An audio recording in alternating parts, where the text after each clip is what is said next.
and welcome all. Welcome to the shittiest Castlevania of them all. Well, maybe not the shittiest Castlevania, but it's up there with them.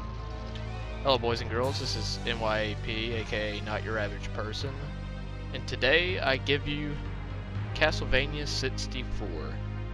Yes, the very dreaded game that everyone has either come to love or to despise with much vigor.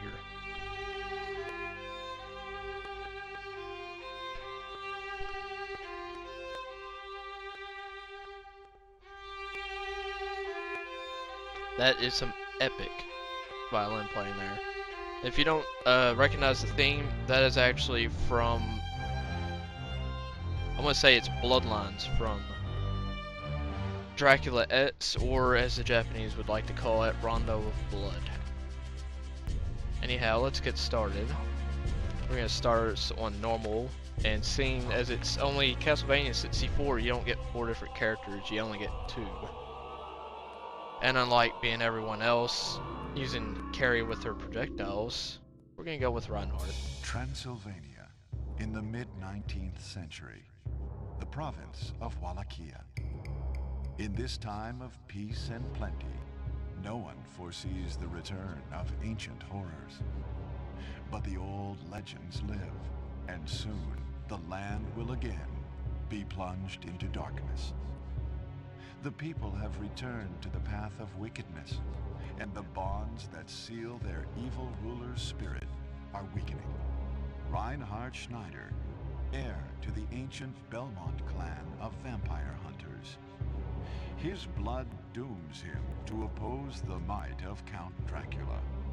Wielding the holy whip of his ancestors, the young vampire killer begins his quest. His quest for derp. And maybe some ass. Maybe vampire ass. Who knows?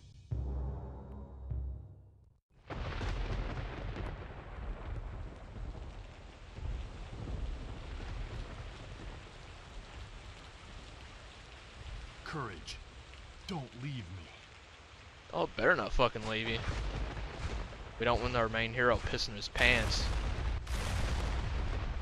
Or getting crushed by trees either. Anyhow, basic synopsis of Reinhardt. He's your basic Belmont character of Castlevania. For some reason or other, even though he's a descendant, he doesn't share their last name. Chalk it up to Konami logic there for that. Dead body. Must have been in the rain for a while. Dead body has completely turned into a skeleton. Oh. What about this body? He has breathed his last. A local villager? The fuck?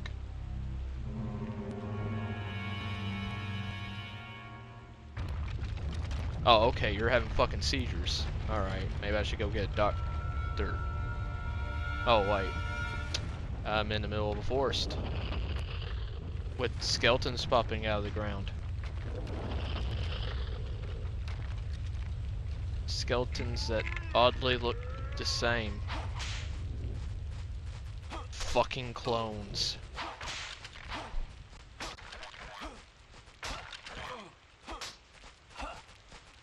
Oh, might as well show off the dagger.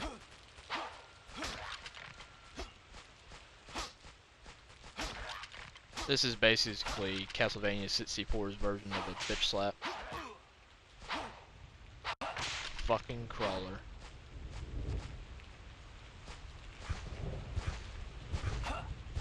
Now we'll just go ahead and open up this door, which oddly enough has a seal on it. I wonder why.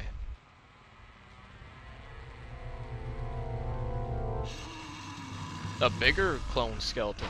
Awesome. Yep, indeed, this is the first mini-boss that you encounter in the game, or boss if you want to call it that. It really has 3 basic attacks. First attack is a trample. You get close enough to it, it just runs you over. Second attack isn't so much an attack as it just spawns more of these skeletons. Its third attack, which it's showing right now, is a massive swing of its club. and it basically just repeats this. The more you damage it, the more places it'll go to until you eventually back it up to the cliff.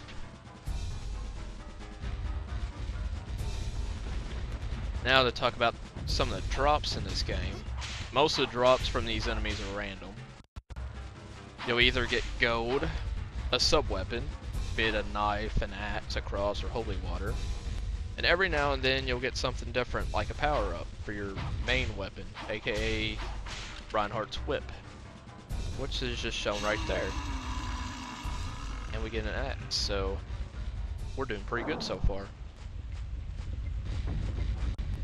Teabagging our defeated foe. And we look down upon him, gazing back up at us in the river. I'm sure he'll want his revenge soon. Anyhow, let's keep going forward with our quest.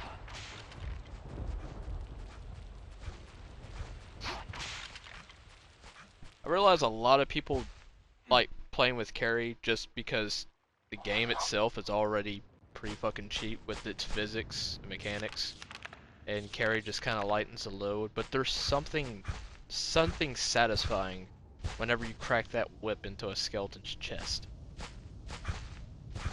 That and it just doesn't feel right, truly feel right playing a Castlevania game without using some sort of whip wielder. The hell am I thinking? Let's climb up here, grab the usual items. Now another drop that I forgot to mention that enemies will occasionally do is something called a jewel, which basically replaces hearts from the retro Castlevania games. And mainly it's just ammunition for your sub-weapons. You can have a maximum of 99, and depending on what sub-item you have, they'll take different amounts of jewels. Well, you see here I'm using a piece of chicken, which heals roughly half of your health. There's other items in the game that heal roughly 80% of your health. They're just bigger pieces. Beef, pretty much. Oh, look at that derp skeleton. Just hanging out in the air. He gonna fall. And while he does, I'm gonna go ahead and open up the first gate.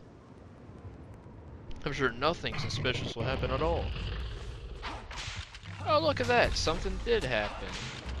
We would have thought. Anyhow, this is basically another mini-boss. His main attack is that he'll either try to punch you or just grab you and throw you into the ground. He's fairly slow though, so all you gotta do is gain enough distance on him and bitch slap him with your dagger.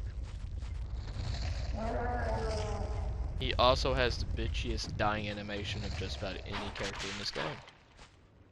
Ooh, cross. I'll gladly take that.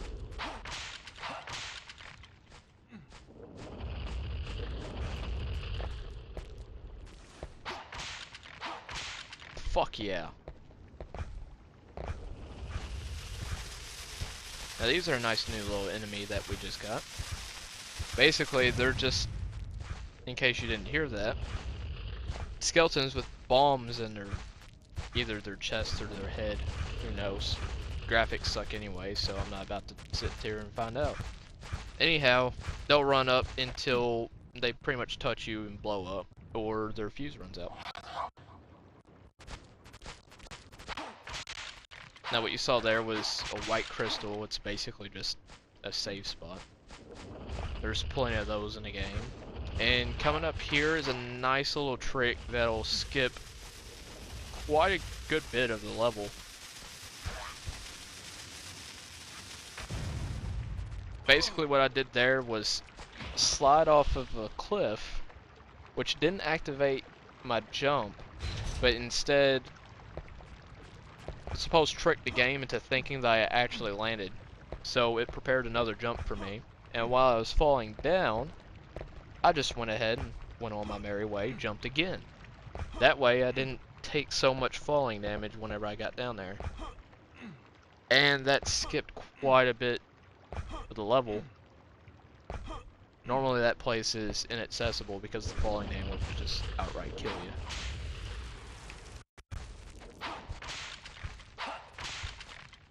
Now if I remember correctly, that little trick can only be done in the first couple versions of this game. I don't think it can be done in Legacy of Darkness.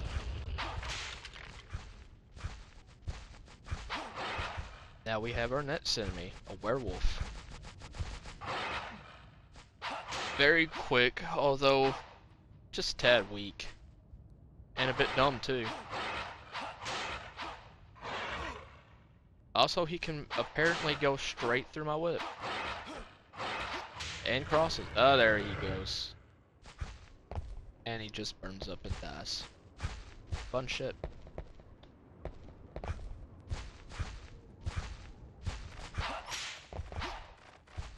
Of course, we have our usual entourage with bats. Now, here is a little secret. These are one of only 2 special drops that will occur in the game.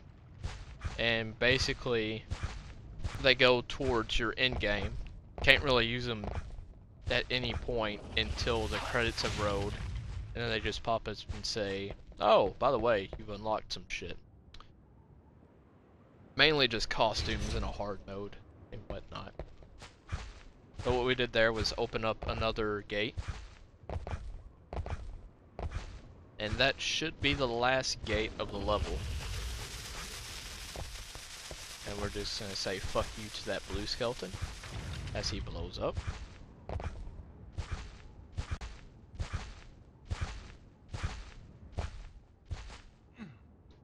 Save just to make sure that we got something to fall back on in case we get our ass stumped. And we'll venture forth. And surprise, he's back. And with revenge on his mind. And motorcycles.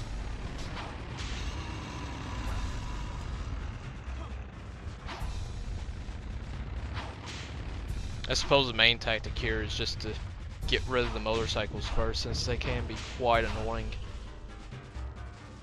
He pretty much has the same 3 attacks as described earlier, except this time we're fighting to the death. And whenever he takes sufficient damage, his limbs start dropping.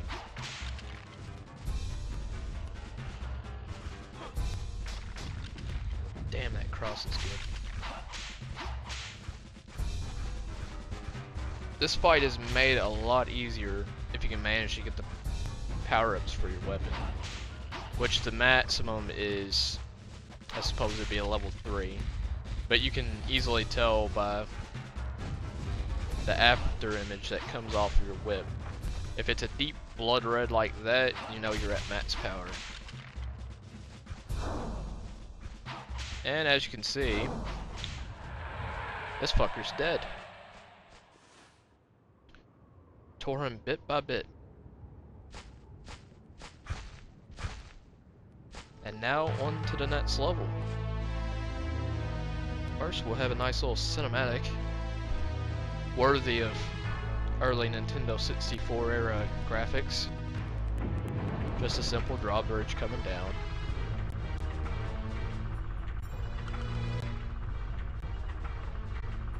But damn, did this game have some bland ass colors in it.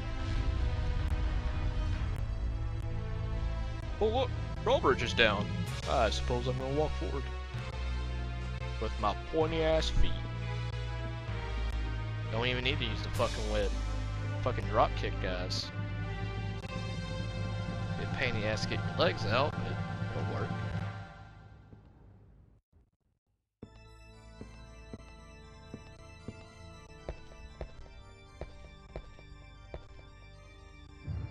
Oh, what's this? I'm barred from the front. Oh, now look at this. I'm barred from the back. Isn't that funny? Well, I'll leave it at that for the first episode. Thanks for watching, and I hope you tune in for more.